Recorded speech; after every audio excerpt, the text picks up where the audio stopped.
This month, I thought we'd go on a Chris's Basement tour, and with any tour, you have to start at the beginning. So let's go to the top of the stairs. This is the top of the stairs as you enter into the basement. So the reason for all the logos of people falling down the stairs is this is it. And this step is actually 2 inches taller than all the rest of the stairs. So as you're coming this way, don't fall down or trip back up. So we'll come down the stairs. This is currently the largest Chris's Basement logo, but hopefully that will change sometime soon. We come through the freezer door curtain. This is the laundry area, not very exciting. We come this way to the print farm shelf. It's not actually that impressive looking right now, but it's most of the time, it's just a mess.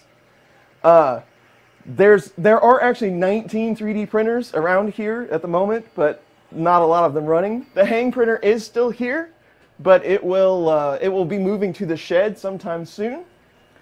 So if you come over this way, this is the walkout door. I have UPS power for the printer shelf, and the shelf is actually attached to the wall with 3D printed brackets.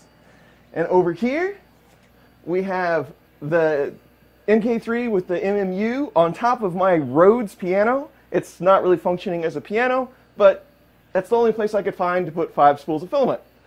This area, this is what the outside control room of the studio used to be. So I've got all my guitar cases up here above the piano. I've got drum sets, the mixing desk and monitors. This is a sound isolation room that hopefully will be changing soon. This is all my rack gear for that. And then you can see inside this window is the drum room window. And we'll go in there in just a second.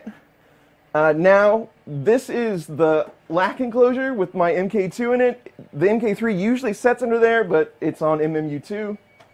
So I just have more stuff stashed. I've got amps, more 3D printers setting through here, 3D printers that are coming in and going out, all of my cables, all that good stuff, parts of other printers and hang printers. And then this area going to the drum room, you don't want to see all this because this is secretive stuff that we'll show later. That's another 3D printer, but this is the furnace and the water heater that you hear in my videos that's really annoying all the time. That's why. It's because I do videos right behind us, and we'll check that out at the very end. So coming through here, more 3D printer parts of desks, my CD collection, all that good stuff.